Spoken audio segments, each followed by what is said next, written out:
ब्राह्मण समाज के साथ कोई पहली बार घटना नहीं घट रही है। हमारी बेटियों का बलात्कार खुलेआम किया जा रहा है और उसको मार करके फेंक दिया जा रहा है। और ये भी हमारे यहाँ हो, तुम क्यों प्यारे बैठते हो? तुम्हें तो अन्याय हुआ तुम्हारे साथ भी, तुम्हें जेल भेज दिया था ना। गुंडा राज है, बहन बेटियों पर मधुमक्खी की तरह भाजपाई टूट पड़े हैं। अब तो ये कहना पड़ रहा है डर के मारे और इज्जत और आबरू बचाने के लिए कि उत्तर प्रदेश के ध्वस्त कानून व्यवस्था को दुरुस्त करने के लिए कहीं ऐसा तो नहीं कि अब खुद हाथों में अपने कानून लेना पड़े कि अभी ईटा मारे हो, अब गोली भी मार लेना, अब बम भी मारना। गाजीपुर कांड से एक सीख लेना चाहिए और इन बलात्कारियों के मुंह पे थूक करके। गाजीपुर का निशा विश्वकर्मा हत्याकांड में समाजवादी पार्टी का प्रतिनिधि मंडल जाता है तो उस पर हमला होता है। राम आश्रय विश्वकर्मा का सर फूट जाता है। गाजीपुर आपके बगल है बनारस के। कल क्या हो गया परसों? देखिए, लोहार कोहार और सोनार को एकजुट होना पड़ेगा और समाजवादी पार्टी के बैनर तले एकजुट होना पड़ेगा। हमारी बेटियों का बलात्कार खुलेआम किया जा रहा है और उसको मार करके फेंक दिया जा रहा है। रोने पर मुकदमा है और दर्द पूछने पे रासुका है। उसके बाद अगर पुलिस कंप्लेन करने की और कानूनी सहायता लेने की बारी अगर आती है तो ईंटे पत्थर से सर फोड़े जा रहे हैं, मारे जा रहे हैं। गुंडागर्दी चरम पर है। बहन को अगर बचाना है, अपने घर की बेटी को बचाना है तो भाजपा को हराना है। और ये बात तय हो गया कि सामंतवादी जो विचारधारा के लोग हैं वो अपने जाति के आधार पर इज्जत लूटना चाहते हैं, संसाधन लूटना चाहते हैं, संपत्ति लूटना चाहते हैं और संविधान लूटना चाहते हैं। तो हम इसका पुरजोर विरोध करते हैं।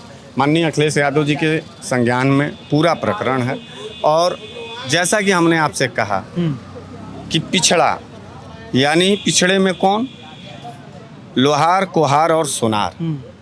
ये इनको अपनी ताकत को बनाने के लिए गाजीपुर कांड से एक सीख लेना चाहिए और इन बलात्कारियों के मुंह पे थूक करके इनको सत्ता से बाहर करना चाहिए और अखिलेश यादव जी को मुख्यमंत्री बनाना। विश्वकर्मा समाज के बड़े नेता हैं राम आश्रय विश्वकर्मा, उनका सर फूट गया है, एक प्राइवेट हॉस्पिटल में एडमिट हैं, बहुत ज़्यादा ब्लड बहा है उनका।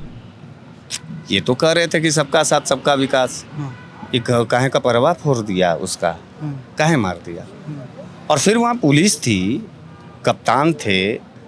अगर दूसरे पक्ष को बहुत ज़्यादा पीड़ा हो रही थी विश्वकर्मा समाज के दर्द को जानने पर, तो वो जाते वहाँ कमिश्नर साहब के यहाँ बैठते।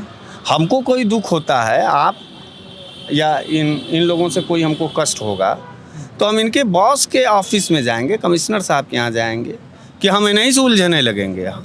हम आपसे क्यों उलझेंगे? क्योंकि हम कानून हाथ में नहीं ले सकते। अब तो ये कहना पड़ रहा है डर के मारे और इज्जत और आबरू बचाने के लिए कि उत्तर प्रदेश के ध्वस्त कानून व्यवस्था को दुरुस्त करने के लिए कहीं ऐसा तो नहीं कि अब खुद हाथों में अपने कानून लेना पड़े।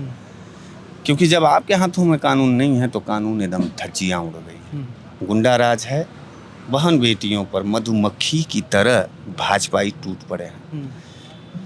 आबरू बचाने के लिए जान भी देना पड़ेगा तो जान देंगे, लेकिन समाजवादी विचारधारा के साथ कोई समझौता नहीं करेंगे। और उनसे कह देना कि अभी ईटा मारे हो, अब गोली भी मार लेना, अब बम भी मारना। जो वहाँ पे पत्थरबाजी हुआ, वहाँ पत्थरबाजों का नेतृत्व तो आशू सिंह राजपूत वहाँ का प्रधान प्रतिनिधि है, वो कर रहा था पुलिस वालों के सामने।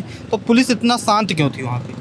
तुम्हारा नाम क्या है पत्रकार? हाँ, तुम्हारा नाम क्या है बताओ? हमारा नाम हार्दिक है। हार्दिक। तुम एक ठो किसी गरीब आदमी को एक झापड़ मार दो, तुम्हारा घर बुलडोजर से तोड़वा दिया जाएगा। लेकिन वो आशू सिंह जी हैं, वो बहन बेटियों का बलात्कार कर लें, वो मासूम घरों पर बुलडोजर चलवा दें, वो आग लगा दें बस्तियों में। उनके बचने का एक लाइसेंस है, उस लाइसेंस का नाम SINGH सिंह बाऊ साहब है। हरदोई में भी शिल्पी कुशवाहा के साथ हुआ। कल समाजवादी पार्टी के नेता प्रतिनिधि मंडल जा रहा था, उनको भी नहीं जाने दिया गया था वहाँ पे। हमारा एक शिकायत है उत्तर प्रदेश पुलिस DGP से कि पुलिस महोदय, वोट हम लोगों ने आपको नहीं दिया। उत्तर प्रदेश वोट दिया गया है तो सत्ता पक्ष को दिया गया और विपक्ष को दिया गया है। विरोध और रोकने का जो अवरोध है उसको भारतीय जनता पार्टी सरकारी महकमे में जाके करे, न कि सड़क पर आके करे।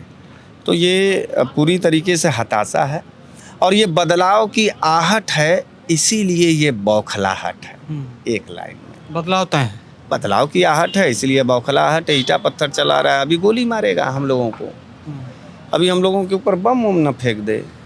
चुनाव आते आते ये उत्तर प्रदेश का चुनाव खूनी होने जा रहा है, हिंसात्मक होने जा रहा है और रणभूमि होने जा रहा है। ठीक है, धन्यवाद। तो बनारस वाले मिश्रा जी थे, तमाम मुद्दों पर बात कर रहे थे। आपकी क्या राय है कमेंट में बताइएगा। धन्यवाद।